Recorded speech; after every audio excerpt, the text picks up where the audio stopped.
당장 나가. 밀린 월세 언제 줄 거야? 남자의 손이 여자의 멱살을 움켜쥐었죠. 제발요, 조금만 시간을. 평범한 라면집, 평범한 여자였어요. 하지만 그 순간 구석에 앉아있던 선글라스 낀 노인이 조용히 일어섰죠. 그 손 놓으시지.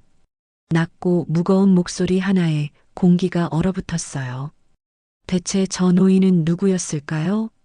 이 놀라운 반전의 전체 이야기가 궁금하시다면 잠시 구독 버튼을 눌러주세요. 평범해 보이는 사람들의 숨겨진 이야기를 매일 전해드립니다. 그럼 시간을 조금 되돌려 볼게요.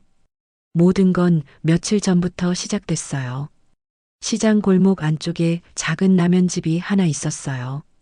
간판은 낡았고 가게는 비좁았지만 매일 김이 모락모락 올라왔죠. 그 안에서 혼자 움직이는 여자가 있었어요. 김수진, 28. 이른 아침부터 육수를 끓이고 하루 종일 땀에 젖은 수건을 목에 두른 채 바쁘게 움직였어요. 혼자서 가게를 지키느라 힘들 텐데도 누구에게도 기대지 않았죠. 이 가게는 수진에게 단순한 생계수단이 아니었어요. 어릴 때 부모를 잃고 기댈 곳 없던 그녀가 스스로 만들어낸 유일한 공간이었거든요. 그날도 별다를 건 없었어요. 점심 손님이 빠져나가고 가게가 조용해질 때쯤 문이 열렸어요. 검은 셔츠에 긴 코트를 입은 남자였죠. 그는 자주 오는 단골이었어요. 말수는 적었지만 늘 같은 자리에 앉아 라면 한 그릇 주세요. 짧게 말했어요. 수지는 고개를 끄덕이고 면을 삶기 시작했죠. 손에 익은 동작이었지만 괜히 마음 한편이 신경 쓰였어요. 이 사람 왜 이렇게 자주 오는 걸까? 정말 라면이 맛있어서일까? 그렇게 생각하던 순간 뒤편 창가 자리에서 이상한 기운이 느껴졌어요. 선글라스를 낀 노인이 조용히 앉아 있었거든요. 처음 보는 얼굴인데도 어쩐지 익숙한 분위기였어요. 면을 건져 그릇에 담으며 고개를 돌렸는데 그 노인의 눈빛이 묘하게 예리했어요. 마치 무언가를 관찰하는 듯한 느낌. 수지는 왠지 모르게 불편했어요. 분명 평범한 하루였는데 뭔가가 서서히 바뀌고 있다는 예감이 들었거든요. 그날 오후 평소보다 조금 일찍 문을 닫았어요. 마음이 이상하게 가라앉는 날이었거든요. 손님은 다 돌아갔고 조용한 가게엔 육수 끓이던 냄비 소리만 희미하게 남아 있었죠. 수지는 청소를 마친 뒤 앞치마를 벗어서 접었어요. 하루가 길게 느껴졌고 몸보다 마음이 더 지친 날이었어요. 그런데 갑자기 문이 거칠게 열렸어요. 문이 부서질 듯 열리는 소리에 수지는 놀라 뒤를 돌아봤죠. 며칠 전부터 가게 주변을 서성이던 남자였어요. 험상궂은 인상에 오늘은 술 냄새까지 풍기며 들어왔죠. 가게 혼자 한다며? 이 근처 내 말 안 듣는 사람 없어. 월세 밀린 거 정리 좀 하자고. 목소리는 낮았지만 으르렁거렸어요. 수지는 순간 말을 잃었죠. 이번 달은 조금만 기다려주세요. 정말 사정이 있어서요. 간신히 그렇게 말했지만 남자의 얼굴은 순식간에 일그러졌어요. 기다려달라고? 너 지금 장난해? 남자는 카운터를 손바닥으로 쾅 내리쳤고 진열대 위에 있던 그릇 하나가 쨍하고 깨졌어요. 수지는 본능적으로 한 발짝 뒤로 물러섰죠. 그 순간 남자의 손이 수진의 멱살을 거칠게 붙잡았어요. 가게에서 돈은 못 벌고 뭘 믿고 버티는 거야? 목소리엔 분노가 섞여 있었고 수진의 눈엔 눈물이 맺혔어요. 입술이 떨렸고 두 손은 허공에서 떨렸죠. 그때였어요. 가게 한쪽에서 조용한 목소리가 정적을 갈랐죠. 그 손 놓는 게 좋을 걸세. 건물주는 고개를 돌려 뒤를 봤어요. 선글라스를 낀 노인이 천천히 일어나 지팡이를 짚고 있었죠. 그 시선엔 단호함이 묻어났어요. 건물주는 코웃음을 쳤어요. 뭐야 영감님? 이거 우리 둘 문제인데 끼어들지 마세요. 하지만 노인은 대꾸하지 않았어요. 그저 천천히 수진과 건물주 사이로 다가왔죠. 이 가게는 내가 지켜보고 있네. 지금 당장 손부터 놓으라고. 목소리는 낮았지만 굵고 단단했어요. 건물주의 손이 스르륵 풀렸고 수지는 그대로 주저앉았죠. 눈물이 뺨을 타고 흘러내렸고 숨을 고르려 애썼어요. 건물주는 노인을 한번 쏘아보더니 문을 박차고 나갔어요. 다음엔 가만 안 둬. 그렇게 중얼거리며 사라졌죠. 가게 안은 다시 조용해졌어요. 수지는 바닥에 주저앉은 채 떨고 있었고 노인은 천천히 수진 옆에 다가왔죠. 괜찮은가? 수지는 고개를 들어 노인을 봤어요. 선글라스 너머로 보이는 눈빛이 따뜻했죠. 감사합니다. 겨우 그 말만 했어요. 노인은 아무 말 없이 고개를 끄덕이고 자리로 돌아가 조용히 앉았어요. 수지는 떨리는 손으로 일어나 깨진 그릇을 치우기 시작했죠. 손끝이 자꾸 떨렸고 눈물이 계속 흘러내렸어요. 그날 밤 수지는 가게 문을 잠그고 집으로 돌아갔어요. 온몸이 무거웠고 마음은 더 무거웠죠. 침대에 누워서도 잠이 오지 않았어요. 건물주의 얼굴, 그 거친 손길, 깨진 그릇 소리가 계속 머릿속을 맴돌았거든요. 가게는 다시 문을 열었고 수지는 전보다 더 단단한 손놀림으로 주방을 오갔어요. 손님은 예전만큼 많지 않았지만 국물 맛을 보며 웃는 사람들을 볼 때마다 조금씩 마음이 풀렸죠. 그날 오후 문이 조용히 열리더니 익숙한 실루엣이 들어섰어요. 검은 셔츠에 긴 코트 차림의 남자, 예전부터 자주 오던 그 사람이었죠. 수지는 순간 멈칫했지만 바로 평정심을 되찾고 고개를 숙였어요. 어서 오세요. 그런데 오늘은 뭔가 달랐어요. 그가 자리에 앉으며 장난스럽게 웃었거든요. 사장님, 오늘 라면 맛있게 끓여주실 거죠? 수지는 어리둥절했어요. 평소엔 말이 없던 사람이 갑자기 이렇게 말을 거니까요. 항상 맛있게 끓이는데요. 수진이 당황한 목소리로 대답하자 그는 다시 웃었죠. 그럼 오늘은 특별히 더 맛있게 부탁드려요. 중요한 사람 만나고 와서 기분이 좋거든요. 수지는 왠지 모르게 묘한 기분이 들었어요. 중요한 사람이라니 여자친구라도 있나? 괜히 마음 한편이 서늘해졌죠. 주방에서 면을 삶으며 수지는 자꾸 그를 힐끔거렸어요. 그는 휴대폰을 보며 미소를 짓고 있었고 그 모습이 왠지 더 신경 쓰였죠. 라면이 완성되어 그의 앞에 놓였을 때 그가 또 말을 걸었어요. 사장님은 쉬는 날 뭐 하세요? 갑작스러운 질문에 수지는 국자를 놓칠 뻔했죠. 쉬는 날이요? 그런 거 없는데요. 그의 눈빛이 조금 진지해졌어요. 그럼 안 되는데 사람은 쉬어야죠. 그날 이후 그는 매일같이 가게에 왔어요. 그것도 항상 문 닫기 1시간 전쯤이었죠. 사장님, 오늘 국물색이 어제보다 진한데요? 사장님, 여기 김치 직접 담그세요? 사장님, 왜 이렇게 일만 하세요?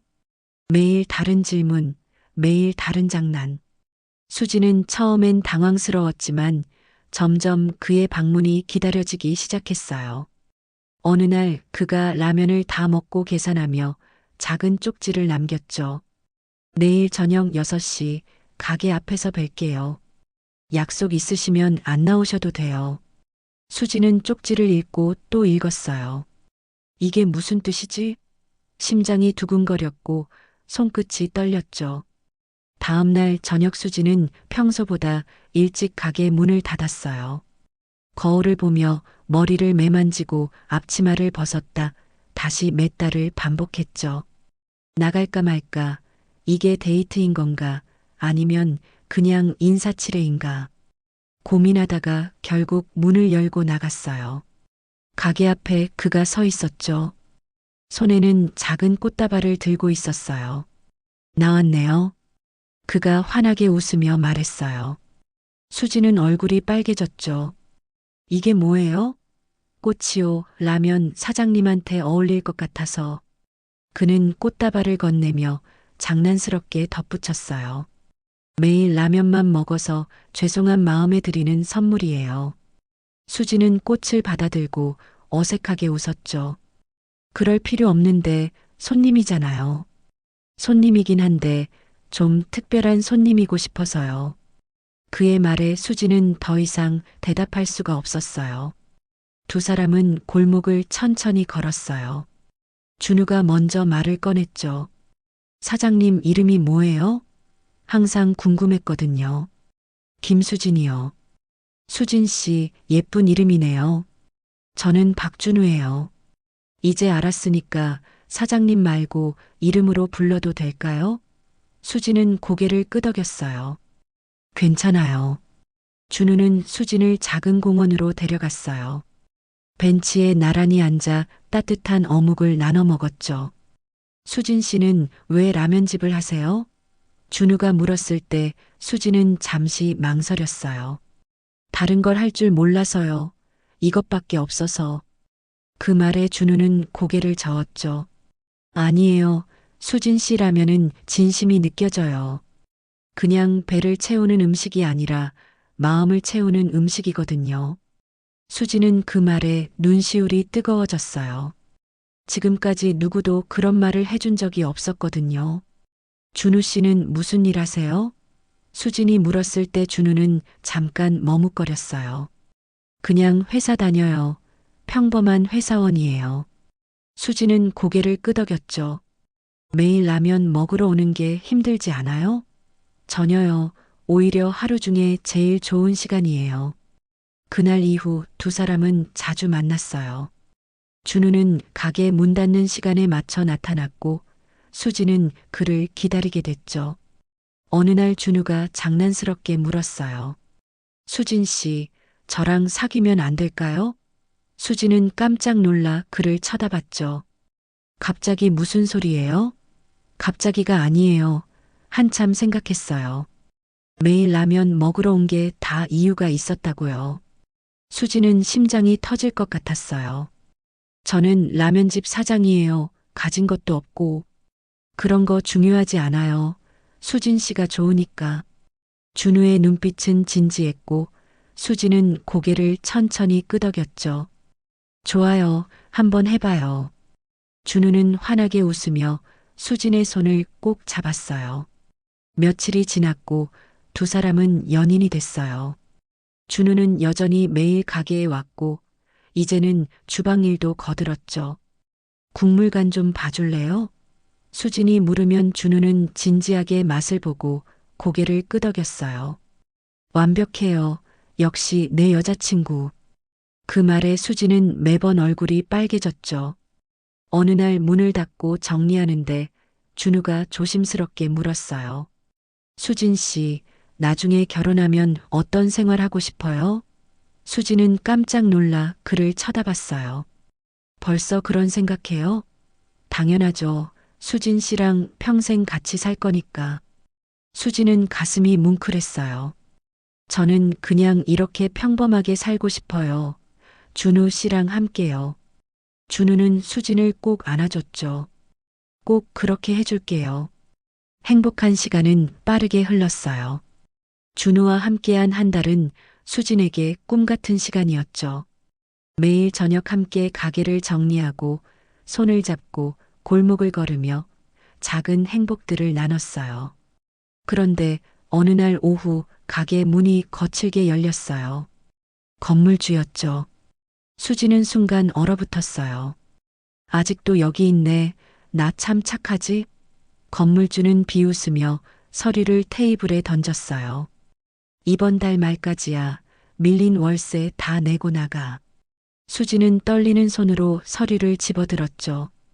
조금만 더 시간을 주시면 안 될까요? 시간? 이미 충분히 줬어.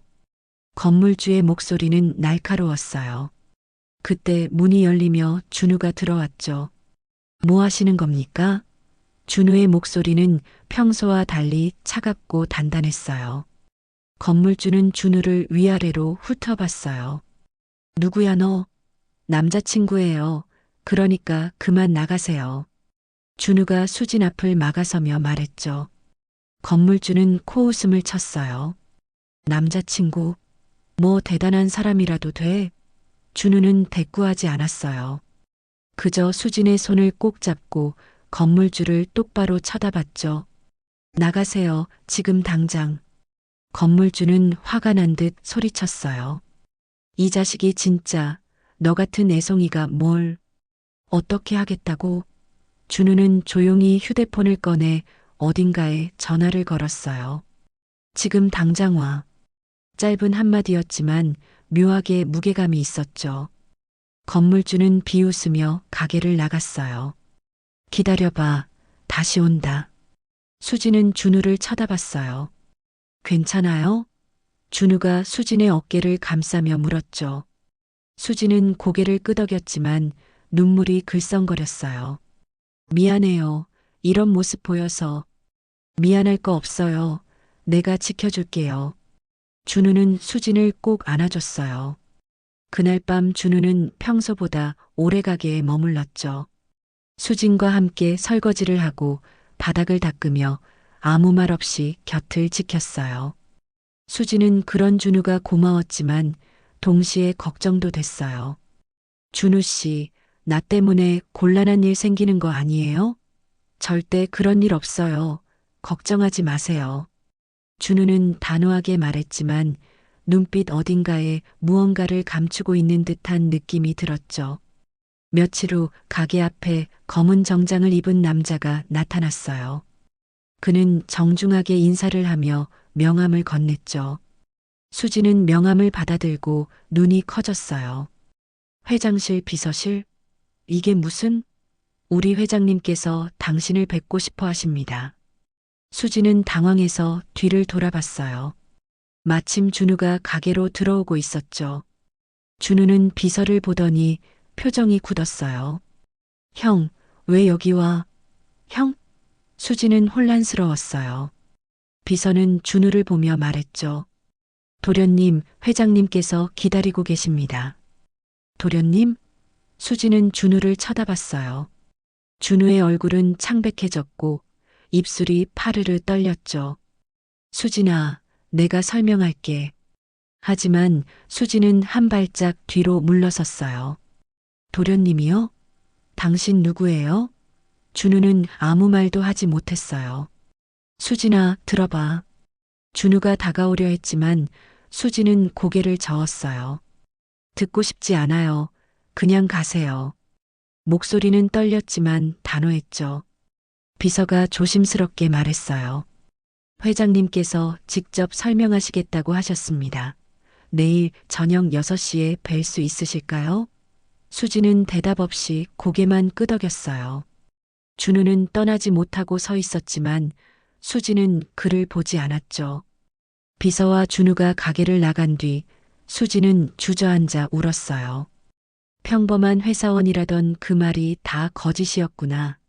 나는 뭐였을까? 그냥 재미로 놀아난 걸까? 그날 밤 준우는 수없이 전화를 걸었지만 수지는 받지 않았어요. 다음 날 저녁 수지는 떨리는 마음으로 약속 장소로 향했어요. 도심 외곽의 정원 카페. 그곳에는 선글라스를 낀 노인이 앉아 있었죠. 수지는 그 얼굴을 보는 순간 깨달았어요. 건물주에게서 자신을 구해줬던 그 사람, 가게를 청소해줬던 그 사람. 앉으시게. 노인의 목소리는 부드러웠어요. 수지는 긴장한 채로 자리에 앉았죠. 놀랐겠군요. 우리 손자가 신분을 숨긴 걸. 노인이 먼저 말을 꺼냈어요. 손자요? 네, 박준우, 내 손자이자 우리 그룹의 후계자요. 수지는 숨이 막혔어요.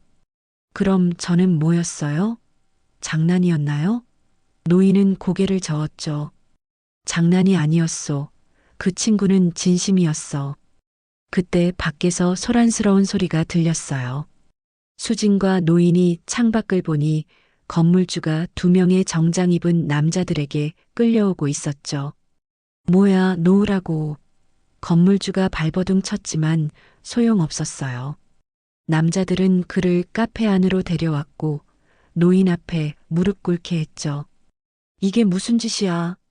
건물주가 소리쳤을 때 노인은 천천히 선글라스를 벗었어요. 그 눈빛은 차갑고 날카로웠죠. 당신 남의 가게에서 폭력 휘두르는 게 취미인가? 노인의 목소리는 낮았지만 무게가 실렸어요. 건물주는 순간 얼굴이 하얘졌죠. 당신이 누군데? 박동혁이요. 동아그룹 회장. 건물주의 입이 떡 벌어졌어요. 당신이 괴롭힌 그 라면집 주인, 내 손자의 여자요. 노인이 말을 이었어요. 그리고 이제는 내가 지키는 사람이지. 건물주는 식은땀을 흘리며 말했죠. 죄송합니다. 몰랐습니다. 이제 와서 사과? 노인은 비서에게 서류 뭉치를 건네받았어요. 당신 건물 12채 전부 불법 증축의 탈세, 증거는 여기 다 있소. 건물주의 얼굴에서 핏기가 싹 가셨어요. 그건 오늘부터 당신 건물은 전부 압류수순 들어가고 당신은 구속 수사받을 거요. 노인의 말 한마디 한마디가 사형 선고처럼 떨어졌죠. 제발 한 번만 봐주십시오. 건물주가 무릎 꿇고 빌었어요. 노인은 차갑게 웃었죠. 내가 지키는 사람을 건드린 대가요. 평생 후회하며 사시게. 비서가 손짓하자 남자들이 건물주를 끌고 나갔어요. 수지는 그 광경을 넋 놓고 바라봤죠. 노인은 다시 부드러운 표정으로 돌아와 수진을 봤어요. 이제 아무도 당신을 괴롭히지 못할 거요. 수지는 떨리는 목소리로 물었죠. 왜 저한테 이렇게까지 해주시는 거예요? 준우가 당신을 처음 봤을 때 내게 전화를 했었소. 할아버지, 라면집에 정말 대단한 사람이 있어요. 혼자서 모든 걸 견디면서도 포기하지 않는 사람이요. 그래서 내가 먼저 당신을 보러 간 거요. 수지는 눈물이 흘렀어요. 그때 문이 열리며 준우가 들어왔어요. 숨을 헐떡이며 달려온 듯 했죠. 수진아. 수지는 고개를 돌렸어요. 보고 싶지 않아요. 준우는 수진 앞에 무릎을 꿇었어요. 미안해, 정말 미안해. 처음엔 그냥 궁금했어. 할아버지가 인정한 사람이 어떤 사람인지. 그런데 알게 됐어. 수진이가 얼마나 강하고 따뜻한 사람인지. 난 그게 좋았어. 신분 때문이 아니라 수진이 자체가 좋았다고. 준우는 주머니에서 작은 상자를 꺼냈어요. 수진아, 나랑 결혼해 줄래? 안에는 반지가 들어 있었죠. 평생 진심일게 약속해. 수진은 눈물을 닦으며 천천히 고개를 끄덕였어요. 바보 같으니까 한 번만 믿어볼게요. 준우는 수진을 꼭 안아줬고 노인은 흐뭇하게 미소 지었죠. 노인이 조용히 말했죠. 그 친구는 당신을 만나고 처음으로 진짜 사람답게 살고 싶다고 했소. 수지는 눈물을 닦으며 천천히 고개를 끄덕였어요. 바보 같으니까 한 번만 믿어볼게요. 준우는 수진을 꼭 안아줬고 노인은 흐뭇하게 미소 지었죠. 그날 밤 준우는 수진을 집까지 바래다 줬어요. 손을 꼭 잡고 걸으며 아무 말도 하지 않았지만 그 침묵이 편안했죠. 현관 앞에서 준우가 말했어요. 내일부터 달라질 거야. 건물주 문제도 다 해결할게. 수지는 고개를 저었어요. 그런 거 말고 그냥 예전처럼 라면 먹으러 와요. 준우는 환하게 웃었죠. 당연하지. 내 최애 라면집인데. 며칠 후 건물주는 조용히 사라졌어요. 가게 계약서는 수진 명의로 새로 작성됐고 이제 아무도 그녀를 괴롭힐 수 없었죠. 준우는 약속대로 매일 가게에 왔어요. 이제는 신분을 숨길 필요가 없었지만 여전히 검은 셔츠에 긴 코트 차림으로 조용히 나타났어요. 사장님, 라면 한 그릇이요. 장난스럽게 말하는 준우에게 수진은 웃으며 대꾸했죠. 사장님 아니고 수진이라고요, 오빠. 어느 날 저녁 가게에 노인이 다시 찾아왔어요. 준우와 나란히 앉아 라면을 주문했죠. 수진은 두 사람 앞에 정성껏 라면을 내놨어요. 노인이 한 입 먹고 고개를 끄덕였어요. 역시 맛있군, 우리 며느리 솜씨는. 며느리라는 말에 수진은 얼굴이 빨개졌고 준우는 웃으며 할아버지 손을 꼭 잡았죠. 그날 밤 준우는 가게 문을 닫고 수진에게 말했어요. 우리 결혼식 여기서 하면 어때? 수진은 깜짝 놀랐어요. 여기서요? 응, 우리가 처음 만난 곳, 내가 매일 밥 먹으러 오던 곳, 여기가 우리 시작이잖아. 수진은 눈물이 글썽거렸어요. 좋아요, 여기서 해요. 몇 달 후 작은 라면집은 꽃으로 가득 찼어요. 하객은 많지 않았지만 모두 진심으로 두 사람을 축하했죠. 수지는 하얀 드레스를 입고 주방 앞에 섰어요. 준우는 턱시도를 입고 그녀 옆에 섰죠. 노인이 두 사람 앞에 서서 말했어요. 너희 둘은 가장 평범한 곳에서 만나 가장 특별한 사랑을 했구나. 이제 평생 서로를 지켜주거라. 준우는 수진의 손을 잡고 말했어요. 수진아, 나랑 평생 라면 먹어줄 거지? 수진은 웃으며 대답했죠. 당연하죠. 오빠가 제일 좋아하는 손님이잖아요. 두 사람은 키스를 했고 작은 가게는 박수 소리로 가득 찼어요. 결혼 후 수진은 여전히 라면집을 운영했어요. 준우는 회사 일을 하면서도 매일 저녁 가게에 들렀죠. 어느 날 준우가 장난스럽게 말했어요. 사장님, 오늘 서비스 좀 주세요. 수진은 웃으며 라면에 계란을 하나 더 올려줬죠. 특별 서비스예요, 우리 남편님. 두 사람은 웃었고 가게 밖에서는 노인이 지팡이를 짚고 천천히 걸어가고 있었어요. 그는 뒤를 돌아보며 만족스럽게 미소 지었죠. 저녁 햇살이 골목을 물들였고 작은 라면집에서는 여전히 김이 모락모락 피어올랐어요. 평범했던 가게는 이제 사랑으로 가득한 집이 됐고 혼자였던 수진은 이제 누군가의 아내가 됐어요. 준우는 수진의 손을 꼭 잡으며 속삭였죠. 매일 이렇게 같이 늙어가자. 수진은 고개를 끄덕이며 행복하게 웃었어요. 네, 평생이요.